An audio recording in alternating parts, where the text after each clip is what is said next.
Ini saya berikan ijazah ya, untuk meringankan persoalan hidup. Satu, yang ini tadi, jaga rahmat Allah. Yang kedua, banyak sholawat pada Nabi. Allahumma salli ala Sayyidina Muhammad. Banyak sholawat pada Nabi. Itu orang yang sering sholawat pada Nabi, salah satu faedahnya, insya Allah dimudahkan urusan hidupnya. Sholawat, banyakin sholawat. Sholawat.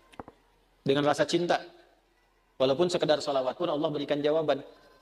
Ini saya tanya nih, kita istighfar sendiri sama Allah, astagfirullahaladzim, dengan kita berwasilah menggunakan sholawat, kira-kira mana yang paling utama? Tapi jangan tebak-tebakan. Mana yang paling utama? Gini. Dua-duanya utama. Tapi kalau kita mau dilihat, mana yang paling berpotensi diterima, itu sholawat. Kenapa? Kalau kita istighfar langsung kepada Allah, ya Allah, ampuni dosa saya. Bagus, langsung hubungan. Tapi Allah masih melihat ketulusan hati kita. Karena ada yang istighfarnya cuma di lisan, gak nyampe ke hatinya. Contohnya habis sholat tuh, banyak yang saya perhatikan seringkali istighfarnya di lisan aja. Astagfirullah, melihat handphone, astagfirullah. Update status sambil astagfirullah itu. Sambil kirim WA. Itu cuma di lisan, belum tentu diterima. Tapi kalau Anda bersolawat pada Nabi, atas dasar cinta Allah kepada Nabi, walaupun Anda belum tulus solawatnya baru keluar dari lisan, Allahumma sholli ala Sayyidina Muhammad, tapi karena kalimat itu keluar menggunakan nama Nabi, dan dengan cinta Allah kepada Nabi, dapat Anda 10 kebaikan.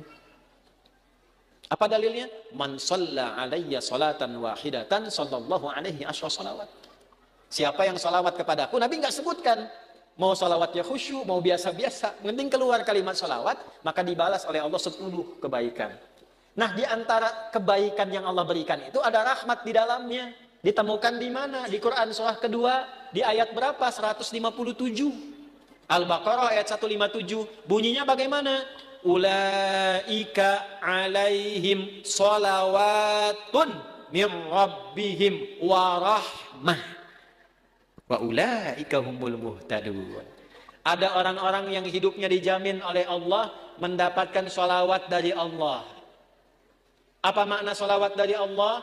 Pujian yang melahirkan rahmat. Tahu dari mana rahmatnya? Kalimat setelahnya berupa tafsir. Sholawatu warahmah. Apa makna rahmat di sini? Memudahkan urusan hidup. Dari mana dalilnya? Kalimat setelahnya. Wa ulaika humul muhtadun. Dan merekalah orang-orang yang dimudahkan hidupnya. Dari mana tahunya kalau ini kemudahan hidup? Pada ayat sebelumnya, ayat 155 dan 156. Bagaimana bunyinya? وَلَنَبْلُوَنَّكُمْ بِشَيْءٍ مِنَ الْخَوْفِ وَالْجُوعِ وَنَقْصٍ مِنَ الْأَمْوَالِ وَالْأَنْفُسِ وَالثَّمَرَاتِ وَبَشِّرِ الصَّابِرِينَ الَّذِينَ إِذَا أَصَابَتْهُمْ مُصِيبَةٌ قَالُوا إِنَّا لِلَّهِ وَإِنَّا إِلَيْهِ أُولَئِكَ عَلَيْهِمْ صَلَوَاتٌ مِّن رَّبِّهِمْ وَرَحْمَةٌ وَأُولَئِكَ هُمُ الْمُهْتَدُونَ. Duhai kalian yang hidup, aku akan uji dengan berbagai ujian supaya membuat hidup kalian berkualitas, kalian lebih baik lagi. Ujian itu satu bentuknya kekhawatiran. Sekarang pun ada yang khawatir kapan Ustadz selesai ngajarnya. Walju, karena saya mulai lapar. Wanaqsi minal amwal, ongkos sudah mulai berkurang.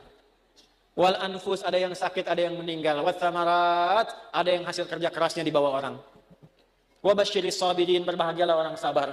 Bagaimana cara sabar? Alladzina idza asabatuhum musibah, yang kalau diuji dengan masalah ini, qalu, mereka meyakinkan pada hatinya, inna lillahi wa inna ilaihi raji'un. Ini ujian dari Allah supaya membuat saya berkualitas, dan pasti Allah kasih solusinya. Bagaimana cara mendapatkan solusinya? Kalau orang-orang sudah bersikap begini tawakal pada Allah, maka dia berburu rahmat Allah. Ulaika alaihim salawatu min rabbihim wa rahmah. Orang sabar begini dipuji oleh Allah, diberikan rahmat. Kalau Allah sudah kasih rahmat, maka Allah berikan kemudahan untuk menyelesaikan semua masalah hidupnya. Maka orang-orang yang mempraktekkan hadis ini, ar-rahimuna, orang-orang yang berkasih sayang, mempraktekkan hidup dengan rahmat, langsung otomatis dijaga oleh Allah dengan rahmatnya ini, supaya dimudahkan semua urusan hidupnya. Semakin kuat prakteknya, semakin mudah hidupnya. Saya berani berkata begini karena saya mencoba, benar enggak ini kan, dengan keyakinan tuh. Benar enggak tuh untuk menenangkan hati, bukan meragukan itu. Seperti kata-kata Nabi Ibrahim, ya, di Al-Baqarah ayat 260. Wa idh qala Ibrahimu rabbi arini kaifa tuhyil mauta qala awalam tu'min qala bala walakin liyatma'inna qalbi. Ya Allah, tunjukkan padaku bagaimana cara engkau menghidupkan yang mati. Kata Allah, kamu belum yakin. Kata Nabi Ibrahim, saya yakin ya Allah, supaya hati saya tenang saja. Saya lihat orang-orang dulu, kok betapa mudah hidupnya. Kita praktekkan satu-satu. Melihat orang dengan kasih sayang. Mencoba untuk memaafkan, mencoba untuk berlapang dada. Menempatkan pada tempatnya. Latihan aja, baru latihan itu dimudahkan, Pak. Baru latihan. Masih sedikit. Ini tidak beli. Ini tidak beli. Pak, ini pami kaca soca ya, aya nu ngintun. Ku bapak diangge eta biasa. Tapi Bu, kaca soca ukurannya sami persis. Tuh. Sama persis ukurannya dengan keadaan mata saya. Kan Anda nggak tahu berapa yang silindris, berapa yang minus ini. Ini kalau saya buka kacamata, laki-laki dan perempuan sama. Sama-sama manusia. Makanya kenapa Bu, kalau pengajian perempuan, ibu-ibu, sab muslimah itu saya buka kacamata. Ya, tujuan utamanya supaya yang paling cantik tetap istri saya. Ya, ini sama ukurannya Pak, tuh persis. Setiap ada model baru datang ukurannya sama persis. Dari mana? Siapa yang pernah ngecek mata saya? Ini dapat hadiah juga, Allah kasih baju, kaos kaki sampai ke sepatu. Cuman modal satu hadis ini teh, hadis.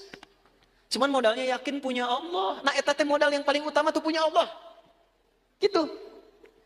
Sekarang kita kekurangan itu. Sekarang banyak orang kekurangan itu.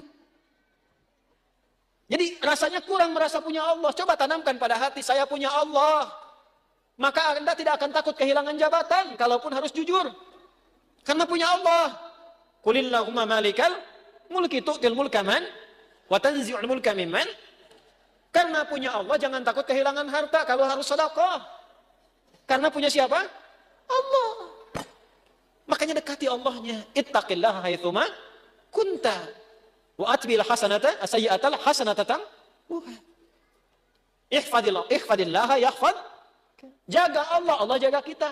Jaga Allah itu maksudnya apa? Jaga diri kita tersambung dengan Allah. Ini pakai hadisnya, pakai praktekkan dalam hidup.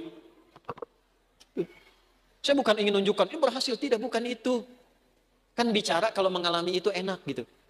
Menceritakan pengalaman ulama itu enak yang sudah terjadi.